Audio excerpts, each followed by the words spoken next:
Assalamualaikum warahmatullahi wabarakatuh. Selamat pagi anak-anak semua. Bagaimana kabarnya hari ini? Semoga semuanya dalam keadaan sehat ya. Sebelum mulai pembelajaran, alangkah baiknya kita berdoa terlebih dahulu. Berdoa dimulai. Berdoa selesai. Bagi yang belum mengisi daftar hadir, silakan kalian isi terlebih dahulu dan siapkan alat tulis dan buku masing-masing karena sebentar lagi kita akan mulai pembelajaran. Pada pembelajaran sebelumnya, kalian telah belajar mengenai ekosistem dan sekarang kita akan belajar tema 4, subtema 2, pembelajaran 1 yaitu mengenai hubungan antar makhluk hidup dalam ekosistem bersama Ibu Tiara. Sekarang Ibu bertanya, apakah ada hewan di sekitarmu? Tentu saja banyak ya. Ada kucing, ada kambing, ada ayam, dan sebagainya. Jadi, di pembelajaran hari ini akan bermanfaat bagi kalian supaya kalian dapat lebih mengetahui mengenai ekosistem khususnya di lingkungan sekitar kalian. Tujuan pembelajaran hari ini yaitu dengan mencermati teks non-fiksi yang disajikan, siswa mampu menemukan pokok pikiran dan mampu menyajikan pokok pikiran dalam bacaan dengan tepat. Lalu, dengan mengamati gambar rantai makanan, siswa mampu menemukan keterangan dengan menemukan hubungan dalam sebuah rantai makanan dengan tepat. Sebelumnya Ibu mengingatkan supaya kalian bisa mencatat dan menulis pada pembelajaran hari ini yaitu bertujuan supaya kalian tidak lupa. Baiknya anak-anak, sebelum kita mulai pembelajaran, kita bernyanyi terlebih dahulu. Judulnya yaitu Naik Delman. Anak-anak sudah tahu kan judul Naik Delman? Mari kita bernyanyi bersama-sama.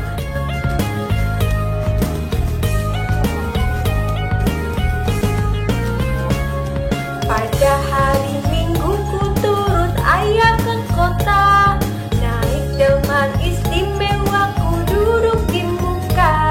Ku duduk samping pak pesir yang sedang bekerja, mengendarai kuda supaya baik jalannya. Tuk-tik tak-tik, tuk-tik tak-tik, tuk-tik tak-tik tuk. Tuk-tik tak-tik, tuk-tik tak suara sepatu kuda. Tuk-tik tak-tik, tuk-tik tak-tik, tuk-tik tak-tik tuk. Tuk-tik tak-tik, tuk-tik tak suara sepatu kuda. Bagaimana lagunya? Asik bukan? Sekarang Ibu bertanya, apakah kalian di sini ada yang pernah naik delman atau naik kuda? Apakah kalian pernah melihat kuda itu makannya apa ya? Benar sekali, kuda makannya yaitu rumput. Kalau di sekitar kalian, hewan apa saja ya yang sukanya makan rumput? Yaitu ada kambing, ada sapi, ada kerbau. Lalu juga ada hewan yang tidak menyukai rumput. Banyak ya contohnya. Baiklah anak-anak, hari ini kita akan belajar mengenai rantai makanan. Untuk mengetahui apa itu rantai makanan, mari kita simak bacaan berikut ini. Teks kali ini berjudul rantai makanan. Silakan bisa disimak secara saksama ya. Pada paragraf pertama, terdapat pengertian dari rantai makanan, yaitu rantai makanan adalah perjalanan memakan dan dimakan dengan urutan tertentu antar makhluk hidup. Rantai makanan pada ekosistem tawa, yaitu padi dimakan oleh tikus, tikus dimakan oleh ular, ular dimakan oleh burung elang. Setelah beberapa waktu, burung elang akan mati. Bangkainya membusuk, diuraikan oleh makhluk hidup pengurai dan bercampur dengan tanah. Tanah akan membentuk humus. Humus sangat dibutuhkan tumbuhan terutama rumput. Begitulah seterusnya, hingga proses ini berjalan dari waktu ke waktu. Paragraf 2. Di lautan, yang menjadi produsen ialah fitoplankton. Fitoplankton adalah sekuan hijau yang sangat kecil ukurannya dan melayang-layang di dalam air. Konsumen 1 adalah zooplankton atau hewan pemakan fitoplankton. Konsumen 2 adalah ikan-ikan kecil. Konsumen 3 adalah ikan-ikan sedang. Dan konsumen 4 adalah ikan-ikan besar. Urutan peristiwa memakan dan dimakan di atas dapat berjalan seimbang dan lancar jika seluruh komponen tersebut ada. Jika salah satu komponen tidak ada, akan terjadi ketimpangan dalam urutan memakan dan dimakan tersebut. Agar rantai makanan dapat terus berjalan, jumlah produsen harus lebih banyak daripada jumlah konsumen ke satu. Konsumen ke satu juga lebih banyak daripada konsumen kedua, dan seterusnya. Hal tersebut bertujuan supaya rantai makanan dapat berjalan dengan seimbang. Coba anak-anak bayangkan, apabila jumlah ular sedikit, maka jumlah tikus akan semakin banyak dan elang akan semakin langka yang dapat mengakibatkan kepunahan. Ada satu lagi komponen yang berperan besar dalam rantai makanan, yaitu pengurai adalah makhluk hidup yang menguraikan kembali zat-zat yang semula terdapat dalam tubuh hewan dan tumbuhan yang telah mati. Hasil kerja pengurai dapat membantu proses penyuburan tanah. Contoh dari pengurai yaitu bakteri dan jamur. Nah, tadi kalian sudah membaca teks yang berjudul Rantai Makanan. Perlu diketahui ya anak-anak, bahwa setiap bacaan pasti memiliki adanya pokok pikiran. Pokok pikiran adalah ide utama dalam sebuah paragraf. Pokok pikiran juga sering disebut dengan pikiran utama, gagasan utama, juga dengan gagasan pokok. Sedangkan dalam menentukan adanya pokok pikiran, kalian juga harus tahu adanya kalimat utama, di mana kalimat utama merupakan kalimat yang di dalamnya terdapat ide pokok setiap paragraf. Ada beberapa cara untuk menentukan adanya ide pokok, yaitu yang pertama, membaca teks secara saksama dalam setiap paragraf. Lalu yang kedua, memahami setiap isi pada setiap paragraf. Lalu yang ketiga yaitu menentukan kalimat utama. Lalu yang keempat yaitu menentukan pokok pikiran berdasarkan kalimat utama. Kalimat utama ini sering ditemukan di awal paragraf atau akhir paragraf dan juga awal dan akhir paragraf. Untuk lebih memahami tentang pokok pikiran, mari kita simak contoh berikut ini. Contohnya yaitu pada paragraf kedua teks bacaan rantai makanan. Untuk menentukan pokok pikiran yaitu kita baca dan memahami paragraf tersebut.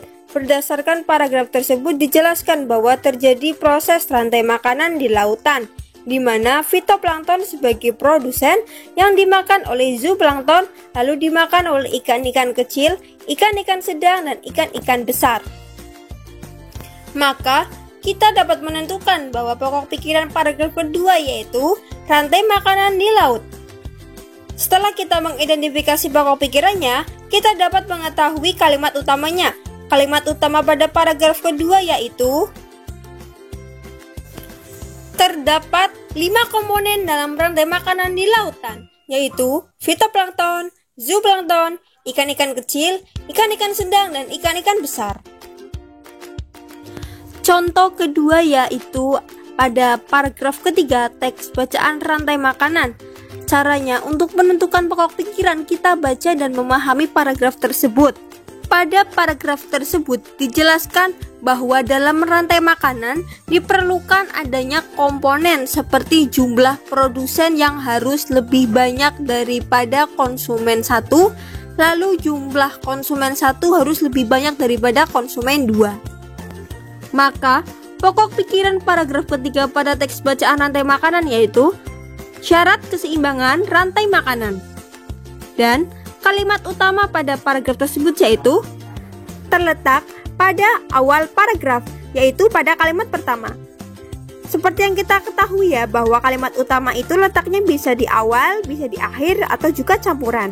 Maka, pada paragraf ketiga, kalimat utamanya yaitu urutan peristiwa memakan dan dimakan dapat berjalan dengan seimbang dan lancar jika seluruh komponen ada. Setelah kalian memahami mengenai pokok pikiran, kalian sudah tahu kan apa itu rantai makanan? Rantai makanan adalah suatu proses atau perjalanan memakan dan dimakan berdasarkan urutan tertentu. Contohnya pada bacaan tersebut terdapat rantai makanan pada ekosistem sawah, di mana padi dimakan oleh tikus, lalu tikus dimakan oleh ular, lalu ular dimakan oleh elang, lalu elang mati dan membusuk dan akan akan diuraikan oleh mikroorganisme seperti bakteri dan juga jamur. Sekarang, mari kita temukan hubungan rantai makanan pada ekosistem sawah. Sekarang, kita akan mengidentifikasi hubungan rantai makanan pada ekosistem sawah. Yang pertama yaitu tumbuhan. Tumbuhan memproduksi makanannya sendiri melalui fotosintesis. Jenis makanan yang diproduksi oleh tumbuhan yaitu berupa gula. Oleh tumbuhan, makanan dapat disimpan dalam bentuk biji, batang, buah, dan akar. Dalam rantai makanan pada ekosistem sawah tersebut, yang berperan sebagai tumbuhan yaitu adalah tanaman padi. Tanaman padi berperan sebagai produsen. Yang kedua yaitu konsumen tingkat 1, merupakan hewan herbivor atau pemakan tumbuhan. Makanan yang dimakan hewan tersebut akan diubah ke dalam bentuk energi untuk melakukan aktivitas dan bereproduksi. Pada rantai makanan ekosistem sawah, yang berperan sebagai konsumen tingkat 1 yaitu tikus. Yang ketiga yaitu konsumen tingkat 2, merupakan hewan karnivor yang akan memakan konsumen tingkat 1. Jadi anak-anak, konsumen tingkat 1 merupakan sumber energi bagi konsumen tingkat 2 agar dapat bertahan hidup. Pada rantai makanan ekosistem sawah, yang berperan sebagai konsumen 2 yaitu ular. Yang keempat yaitu konsumen tingkat 3. Konsumen tingkat 3 adalah hewan yang akan memakan konsumen tingkat 2. Pada rantai makanan ekosistem sawah, yang berperan sebagai konsumen tingkat 3 yaitu elang. Yang kelima yaitu pengurai. Pada saat konsumen tingkat 3 mati, tubuhnya akan membusuk. Pada proses pembusukan, tubuhnya akan diuraikan oleh mikroorganisme seperti jamur dan bakteri. Hasil penguraian ini kemudian akan diubah oleh mikroorganisme dalam tanah untuk menjadi sumber makanan bagi tumbuhan, khususnya seperti rumput. Jadi anak-anak, itu merupakan salah satu contoh rantai makanan pada ekosistem sawah, di mana terdapat komponen yang dimakan dan komponen yang memakan.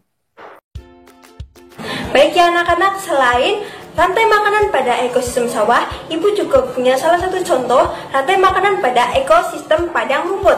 Mari kita lihat secara bersama-sama ya.